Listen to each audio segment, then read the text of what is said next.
I already know it. I know we about to shine, cause we already glowing. Look at all this. Welcome to the Instant Classic Wrestling Podcast, the only podcast that is always an Instant Classic.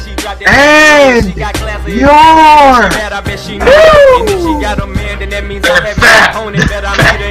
And we want to punch Jim Cornette in the face repeatedly until he bleeds because he's stupid. We'll see you on the Fippity Dippity. Oh yeah.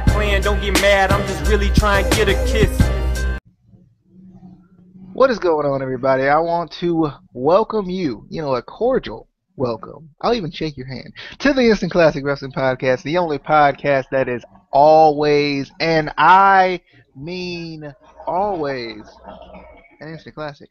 And we're talking Battleground.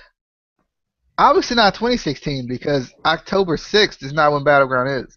So we're going back. We're going back to when Ryback ruled. We're going back to Flyback. We're going back to all of that. And we're talking Battleground 2013.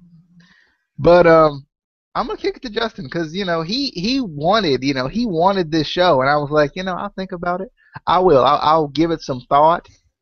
And then I thought about it. But I'm gonna kick it to Justin anyway. Justin. Oh man, Battleground 2013, man. This show leaves a lot of bad memories in my mind. Bad images of Big Show, with the main event. Was it fat? It was. It was fat. But Justin, you're gonna I have this weird suspicion that you're just into big girls. I don't know why. I just feel like you have to be. I feel like that's how that works. You have to be. No, I'm not. But enough rambling on. Let's go ahead and get started with this review. So the first match that we got kicked off with was a hardcore match for the World Heavyweight Championship.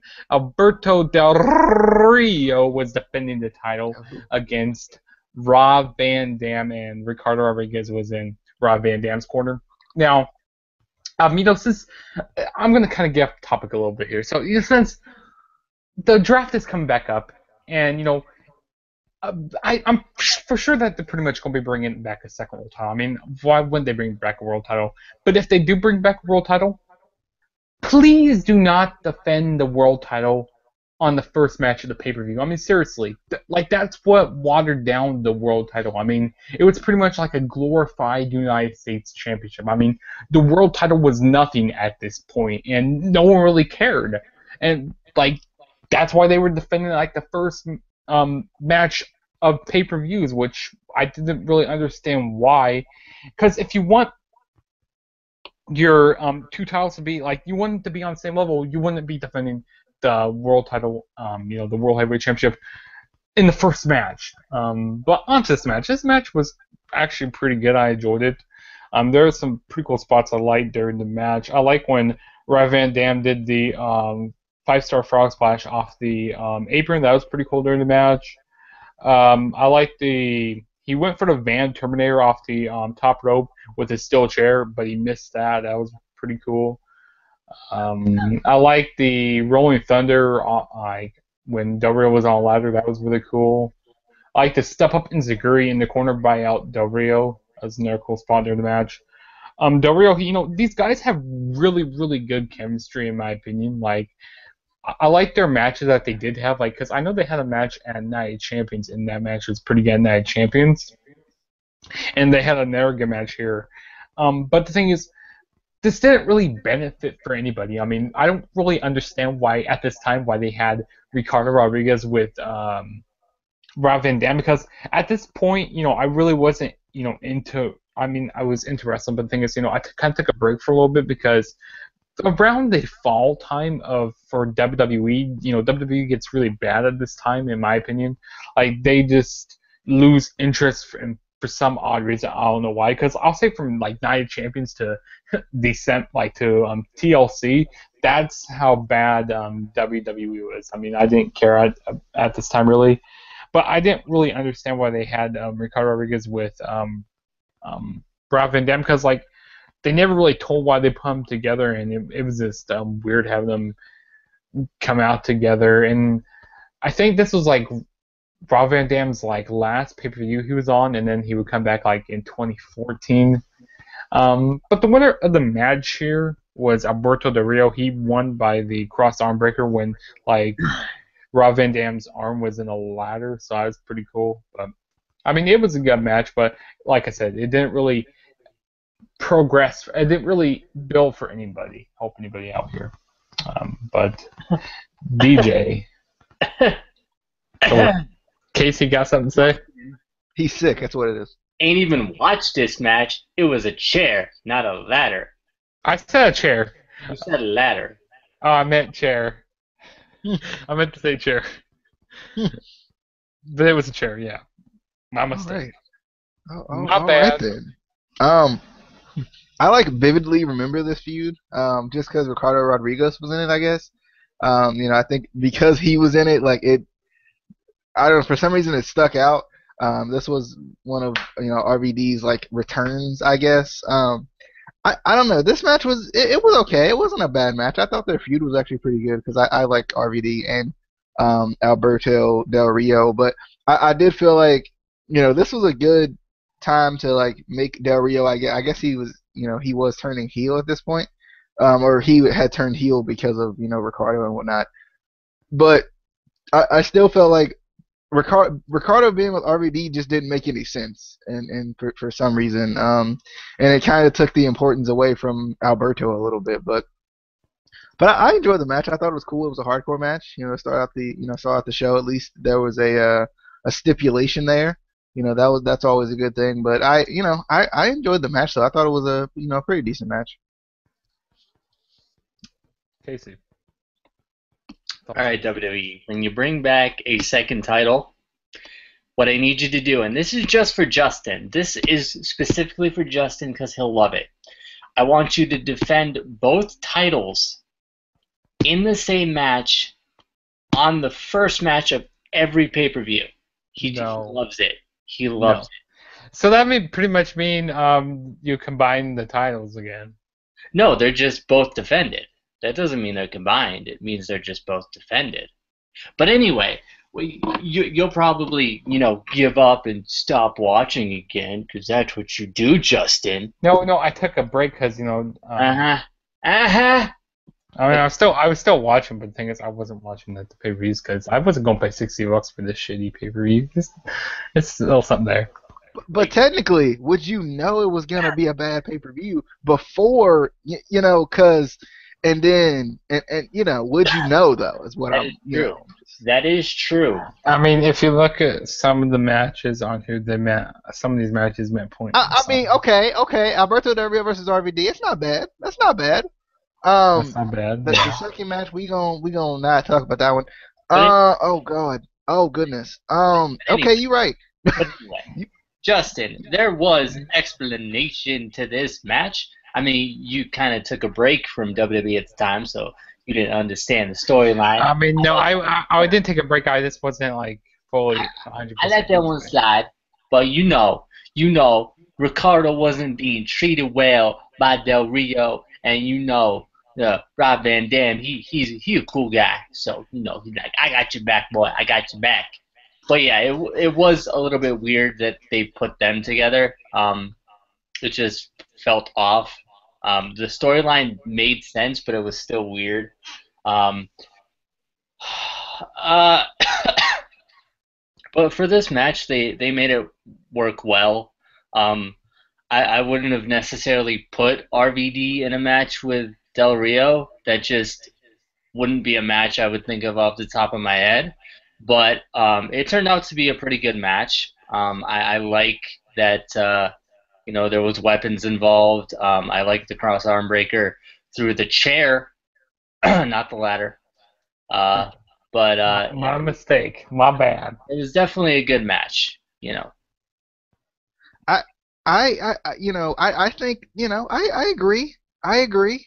I had something to say and I forgot it. So, stuff that I forgot to say.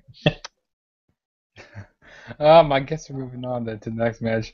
Next match we had was a tag team match. Oh man, this match is bad. We had the Real Americans versus Santino Marella and the Great Khali with Hornswoggle. Really pointless match. The crowd didn't care. Like, there's only one cool spot I liked in the match, which was when Cesaro did the swing on Great Khali. I mean, that's pretty much the best thing that happened in this match. I mean, the rest of this match was really pointless in my opinion, but the Real Americans got the win. And, they were trying to build up the Real Americans. I thought they were going to be, someday we're going to give a tag team run with titles. But, like, a few weeks later, they lost to, like, the Los Matadores. Like, what? The Los Matadores? And that's how much they had in the Real Americans. But very pointless match. But like I said, the best thing during the match was the Cesaro swing on the Great Khali. But Casey, thoughts on this match? All I'm gonna say is, I swear to God, I saw Khali count the 1, 2, 3 while he was being pinned. Oh my God! I'm done. He's dead. He's dead. The man was counting while he was being pinned. Just,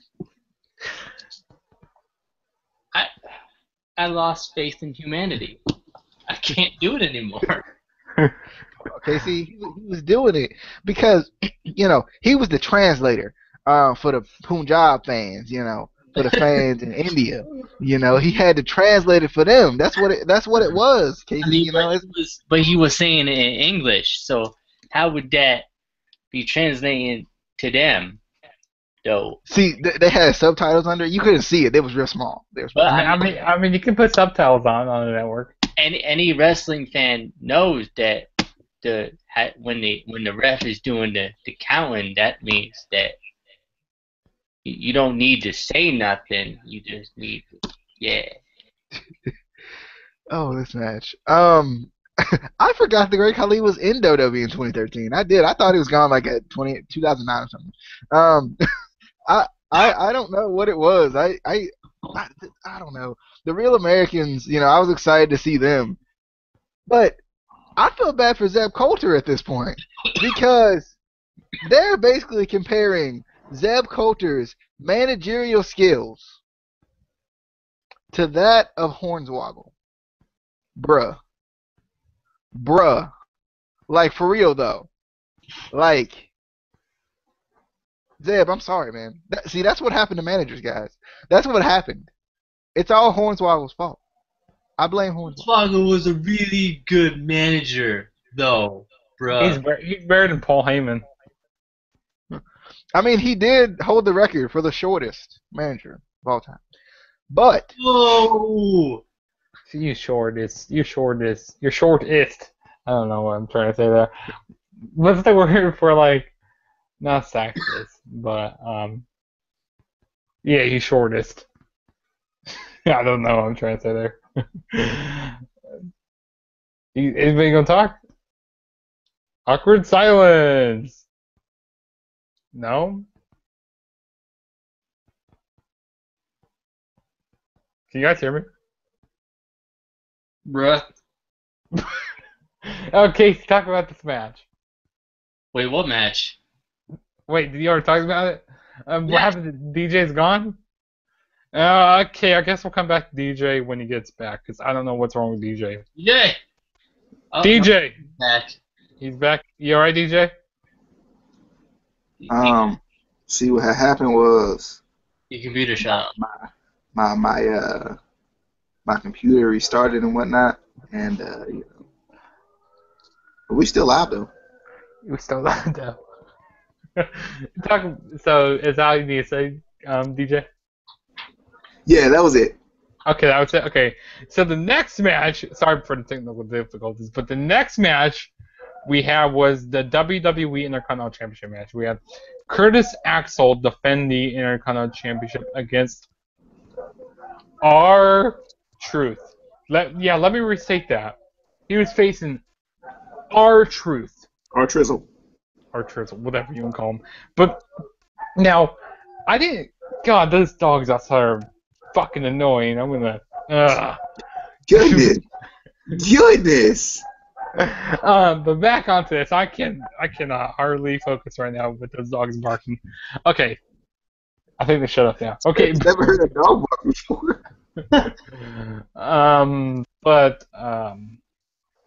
Where was I? Oh yeah, I remember now. The dogs. No, the dogs won. No, I'm joking. No, but no, but Aura. Ty O'Neil. No, but on this match, no one cared about this match. I wasn't caring about this match. I mean, I was pretty much like kind of half asleep during this match. But the winner of the match was Curtis Axel. I don't really remember what was his finisher. He was. It was the I can't remember what his finisher at this time was. Was it the perfect? Yeah, it was a perfect plex.